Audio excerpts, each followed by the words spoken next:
જય શ્રી કૃષ્ણ, જય માતાજી. મારા વાલા દર્શક મિત્રોને રેખા રાદડિયાના સ્નેહભેરા નમસ્કાર. મિત્રો, આજે અમે આવ્યા છીએ, બધા બહેનો મળ્યા છીએ ધ્યાન કરવા. હું અને મારી ફ્રેન્ડ અને 2-3 ફ્રેન્ડ અંદર છે. અમે બધા આવું આયોજન કરીએ, અમે બધા ભેગા થઈએ, ક્યારેક ધ્યાન કરીએ, ક્યારેક નવી નવી એક્સરસાઇઝ શીખીએ, યોગ કરીએ. અમને એમાં બહુ શાંતિ મળે.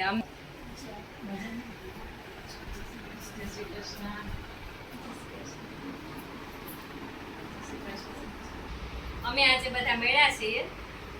ધ્યાનના પણ અલગ અલગ પ્રકાર હોય. એમાંથી આપણને આ મેડમ આજે ધ્યાન કરાવશે. હવે કયું ધ્યાન કરાવશે એ મેડમ આપણને કહેશે. જણાવો મેડમ. નમસ્તે બધા બહેનોને. નમસ્તે. આજે આપણે હાર્ટફુલનેસ ધ્યાન શીખીશું. હાર્ટફુલનેસ ધ્યાન એટલે હૃદય આધારિત, હૃદય ઉપર ફોકસ રાખીને કરાતું ધ્યાન. એ જો બંધ હોય તો શરીર કામ કરતું નથી. બાકી કોઈ પણ એક અવયવ ન હોય તો ચાલે. એટલે હાર્ટ મહત્વનું છે, સેન્સિટિવ ઓર્ગન છે.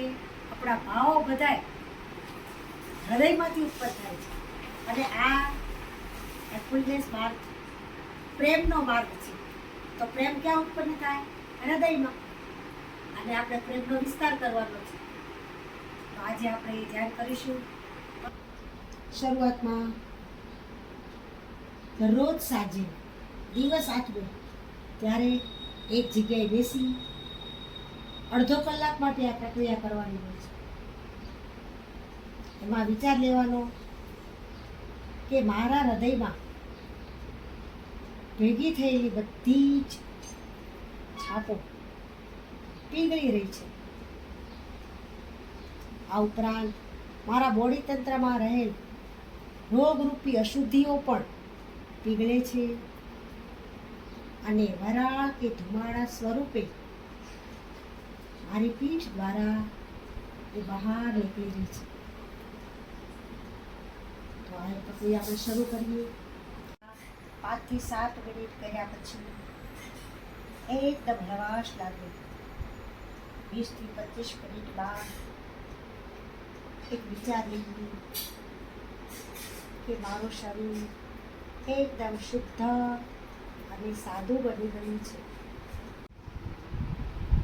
અમે બધા બહેનોએ ધ્યાન કર્યું. અમને ખૂબ જ મજા આવી અને એટલું મન એમ શાંત થઈ ગયું ને, એમાં બહુ મજા આવી. એટલે થેન્ક યુ મેડમ. અને અહીંયા બધા બહેનો બેઠા છે ને, એમાં પણ આપણે વૈશાલીબેનને સરસ બોલશે. વૈશાલીબેનને કેવો અનુભવ થયો, વૈશાલીબેનને પૂછીએ આપણે. હેલો, અહીંયા અમે હાર્ટફુલનેસનું ધ્યાન કરીએ છીએ. તેને સહજ ધ્યાન પણ કહે છે. હૃદય ઉપર કરાતું ધ્યાન. પહેલાંના જમાનામાં મંદિરો અને મસ્જિદ એવું કંઈ નહોતું, ત્યારે બધા હૃદયમાં જ ઈશ્વરને જોતા. તો એ ઉપર અમે ધ્યાન કરીએ છીએ અને તેનો અનુભવ મને ખૂબ જ સારો છે. અત્યારે દૈનિક લાઈફસ્ટાઈલ બધાની ભાગદોડવાળી જિંદગી, સ્ટ્રેસ, તણાવવાળી થઈ ગઈ છે. તો ધ્યાન એક બેસ્ટ મેડિસિન છે આ તણાવને દૂર કરવા માટેનું. શરીર, મન અને મગજને શાંત કરવા માટે ધ્યાન ખૂબ ઉપયોગી છે અને મને તે ખૂબ જ ગમે છે. Thank you. અમે 2 દિવસથી આ શિબિરમાં જોઈન્ટ થયા છે, જેનો બહુ જ સારો અનુભવ થાય છે અમને શરીરમાં. અને સહેજ હળવાશ પડતું શરીર લાગે છે અને મને પણ પ્રફુલ્લિત રહે છે.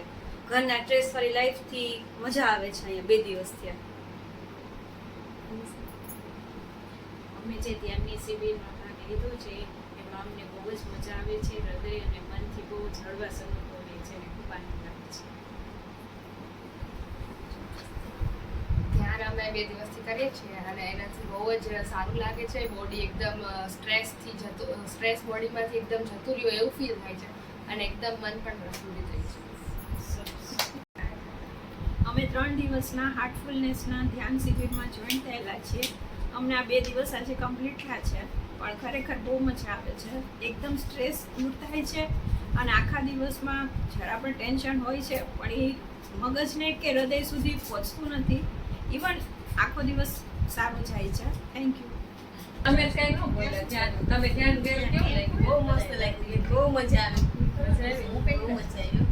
કેવું સરસ આમ હળવું શરીર થઈ જાય આખું અને આમ એકદમ શાંત થઈ જાય. બહુ મજા આવી. એટલા જણા ઘરમાં બેઠા હતા તો ખબર ન પડી. એટલો અવાજ આવે ને તો એ ખબર પડી જાય.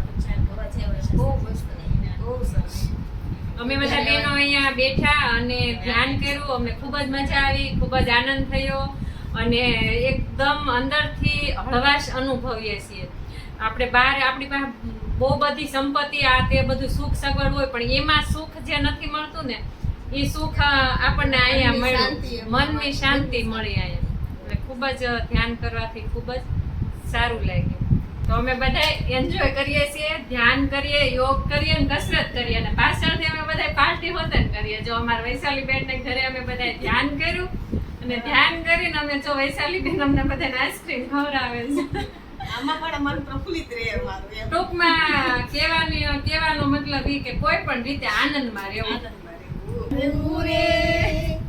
આગમ અગોચર અલગ ધડીની ખોજ મારે ઉરે મોજ મારે મોજ મારે મોજ મારે ઉરે.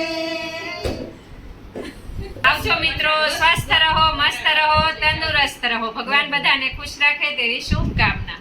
આવજો. આવજો.